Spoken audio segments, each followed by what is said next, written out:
Willkommen zurück an der Ostsee. In unserem letzten Video haben wir euch die Sirius 40 DS gezeigt.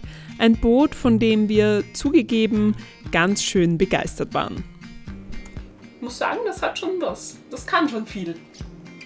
Wir sind allerdings nicht in den hohen Norden gereist, um nur eine Roomtour zu filmen. Wir waren da, um zu segeln. Es gibt schließlich kein schlechtes Wetter, nur die falsche Kleidung, oder? Fühle mich schon wohl. 25 Grad mehr und wir können das ständig machen. Wir sind Markus und Julia und vor rund 1,5 Jahren tauschten wir unser Leben in der Großstadt gegen ein Abenteuer auf dem Meer und kauften ein Segelboot, mit dem wir nun die Weltmeere unsicher machen. Das ist so cool. Zuletzt stellten wir unsere Insieme an Land, um die Weihnachtszeit zu Hause mit der Familie zu verbringen, bevor wir unser großes Pazifikabenteuer starten würden. Es dauerte jedoch zugegeben nicht lange, bis wir wieder Sehnsucht nach Meer hatten. Und das führt uns hierher, an die Ostsee zur Sirius-Werft.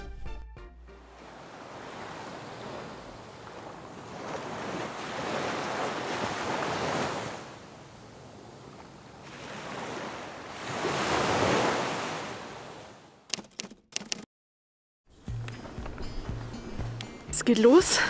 Unser erstes Ablegermanöver an der Ostsee mit diesen Pfählen. Aber wir haben ja zum Glück einen fähigen Skipper an Bord. Und das ist übrigens Thorsten, der Mann hinter Sirius.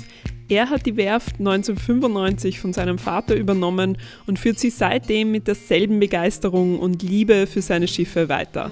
Und das merkt man auch.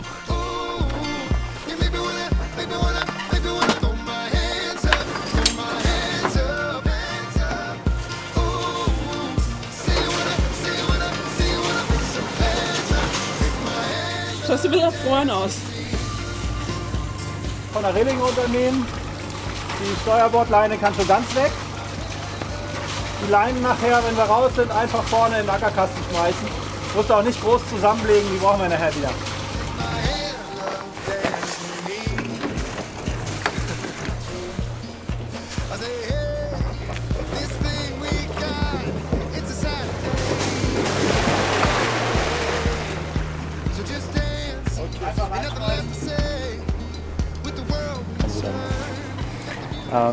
Ich weiß nicht, ob euer Schiff einen Radeffekt hat. Ja, habt ihr eine Schokoladenseite? Bei den 75 PS ist das auch schon fast normal, ne, weil der natürlich einen sehr großen Propeller dann auch drunter hat. Auch bei euer Bavaria ein relativ flaches Unterwasserschiff hat. Ne, deswegen vertreibt ihr auch relativ schnell seitwärts ja dann. Ne, und das macht den Propeller im Radeffekt auch einfach. Hier bei unseren Schiffen merkst du den Radeffekt mindestens mal bei den kleineren Maschinen gar nicht. Und du hast was viel Besseres. Du hast den Rudereffekt dafür und der geht in beide Richtungen und zwar gleich gut.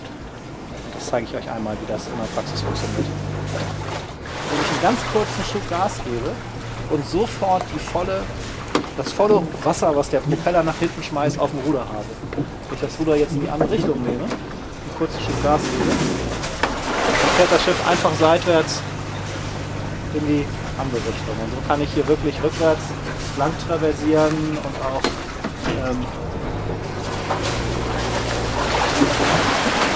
ausgerechnet das einzige Schiff im Hafen ausgesucht, der jemand an Bord ist. Das tut mir leid, das habe ich vorher nicht gesehen.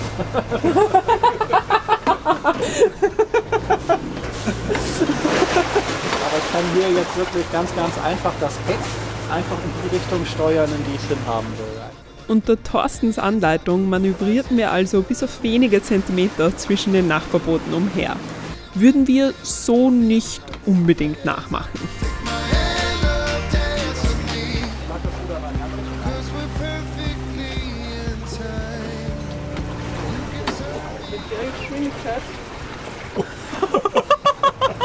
Du traust dich aber was. Ist ja nicht mehr dein Schiff, oder? Vorne gucken, nee, ist nicht mehr meins.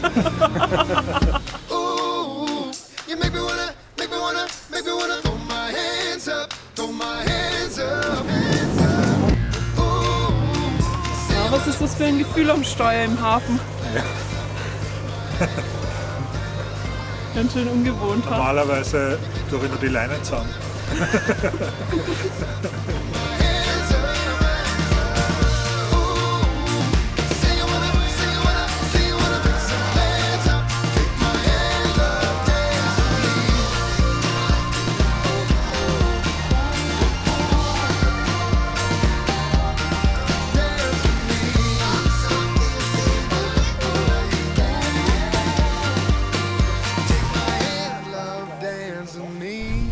kann man da durchfahren, oder? Ja, kannst du überall durchfahren. Du bist übrigens im Fahrwasser voll. Wie? Du bist auch voll im Fahrwasser. Rot, grün, das passt. Ist aber auch egal, ist ein 1,45er Kinnkiel, da kannst du hier bis an den Strand und bis an die Kaimauer fahren. Ja.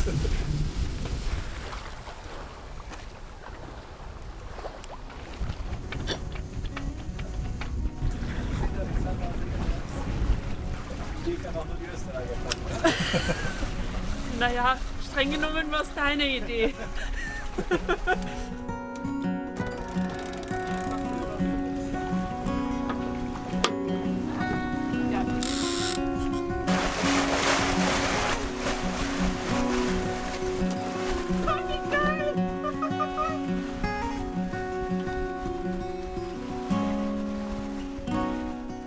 Ihr wisst ja, wir haben das Segeln eigentlich erst auf unserer Insieme gelernt und für uns war die Erfahrung, mal auf einem anderen Boot zu segeln, für sich allein schon aufregend. Aber dann noch ein Boot, das, wie wir in Österreich sagen, alle Stückeln spielt, das hatte schon wirklich was.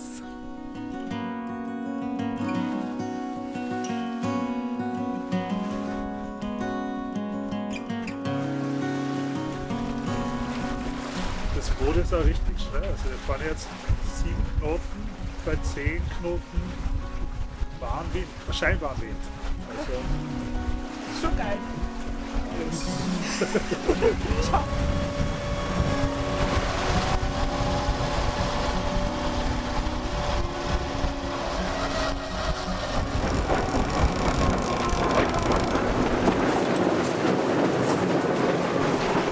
das Elektroförder haben schon was.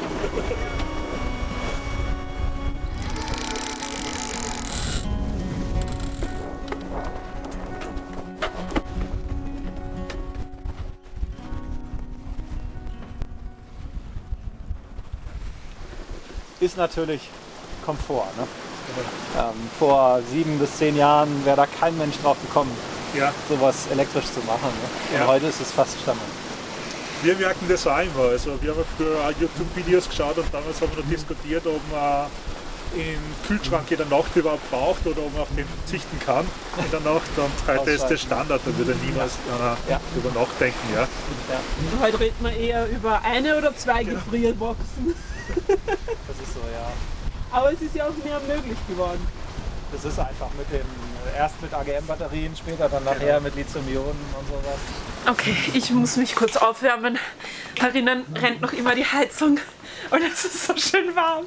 Und das Tolle ist, oh, es kommen alle rein. Autopilot an und wir sehen immer noch, wo wir hinfahren.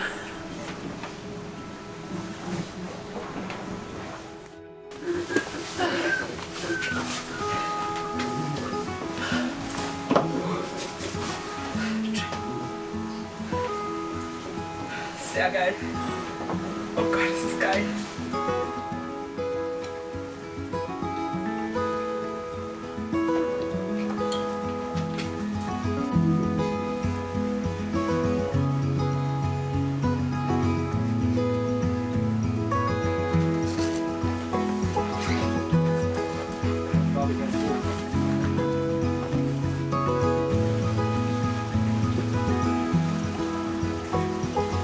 Drehst steuerst du auch dann, ne? Ja, ja, das war's. Kannst du aber gerne machen. Na mach mal. Du hast halt eben hier mehrere Funktionen. Das ist, jetzt fahren wir normal unter Autopilot. Das heißt, er hält einfach seinen Kurs und wenn du daran drehst, dann veränderst du den Kurs gradweise. Und du kannst auch Power Steering drücken. Das ist diese Taste hier. Und jetzt hast du das Steuer direkt in der Hand. Ah, okay. Das heißt, so wie du jetzt drehst, steuert das Schiff. Wenn du drehst und stehen bleibst, fährt er nach Kreise zu fahren. Aber du hast jetzt, umgehst du den Autopilot-Computer und hast das Steuerrad direkt in der Hand. Auch so schnell wie du da drehst, so schnell dreht sich draußen das Rad. Dreh mal richtig massiv ein bisschen in eine Richtung. Und dann entsprechend wieder zurück. Du kannst also auch Wellen aussteuern, wenn du das willst. Oder vor der Schleuse mit 20 anderen Booten im Nieselregen Kringel und Kreise fahren. Und in dem Moment, wo du wieder geradeaus fahren willst, drückst du einfach wieder auf Auto. Andere Seite? Ja. Ja, genau. Genau so. Jetzt. Für mich ist einfach so die Vorstellung, schon hier auf der Ostsee, wenn ich mal einen längeren Schlag mache und alles eingestellt habe oder so und irgendwie dann mich da hinsetze und weiß, eigentlich habe ich jetzt die nächsten 6 Stunden, müsste es eigentlich in die Richtung gehen. Ja. Beine hoch, gutes Buch, ab und an mal was zu essen. Aber du siehst von hier halt alles. In Wirklichkeit siehst du von hier mehr als von jedem anderen Cockpit, Ja. weil du noch unter den Segeln durchguckst. Ja. Ich habe immer das Problem, ich mag die Julia nicht alleine oben in der Nacht lassen. Das heißt, Ja. ich schlafe eigentlich immer im Cockpit neben ihr. Und mit so einem Layout hast du halt dann ganz andere Möglichkeiten. Weil Und hier gibt es natürlich auch ein Lehsegel Ja. unter der Sitzgruppe. Und das geht auf jeder Seite dann. Ja. Und das ist eine wunderschöne auch Wachgängerkoje, wenn du dich mal 20 Minuten mal die Augen zumachen willst oder was, oder 25 Minuten stellst das Handy. Ja. Und in dem Moment, wo es bimmelt, musst du dich halt eben nicht Ölzeug an und raus und hoch, ne, sondern du setzt dich einfach auf, guckst dich einmal um, Ja. immer noch alles frei, niemand da, nächsten 25 Minuten. Ja. Ich mache mal kurz den Geräuschtest, weil auch so ein Thema ist ja, wie laut ist es in den Betten. Das ist jetzt die Bugkabine. Ah, ich muss sagen, dafür, dass wir wahrscheinlich so 7,5 Knoten Fahrt machen. Man hört natürlich schon. Aber es ist eher so ein angenehmes Wasserfall-Plätschern.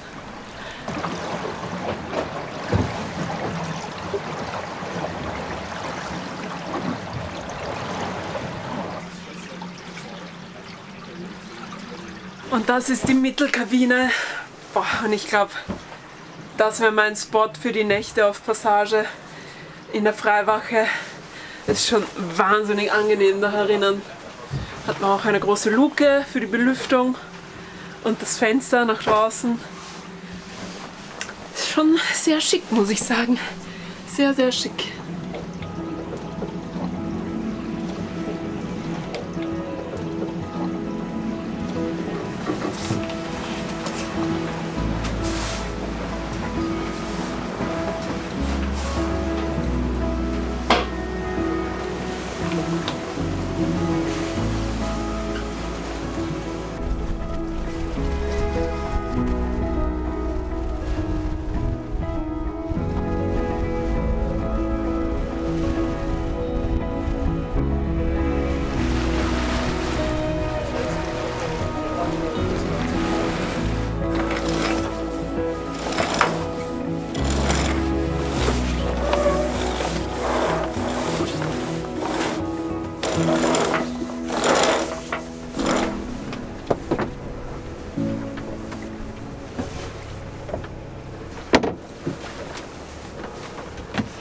Moment, links ist rot in Europa, oder?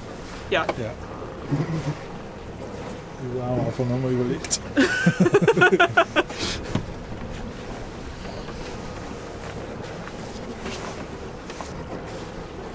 Na, ich muss sagen, es ist wirklich ein schönes Gefühl. Habe ich nicht so erwartet, muss ich sagen. Ich bin echt blown away.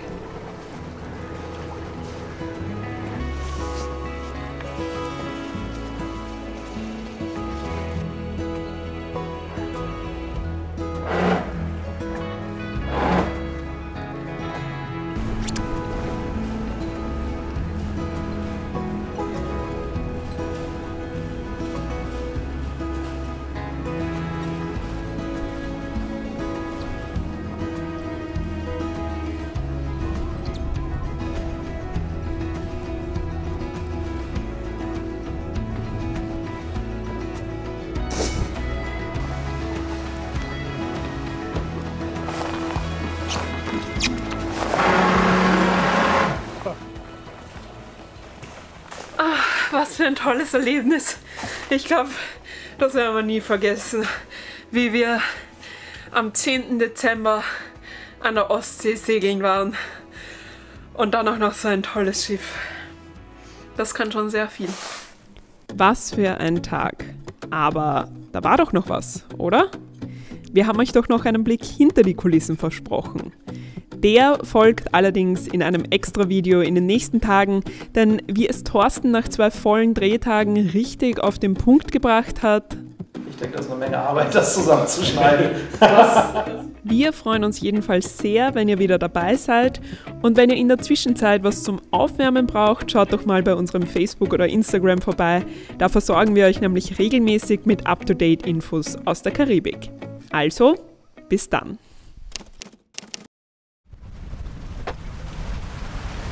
Geht mir schon gut. Mein Gesicht ist nur leicht eingefroren, aber sonst könnte jetzt schon der Cocktail kommen.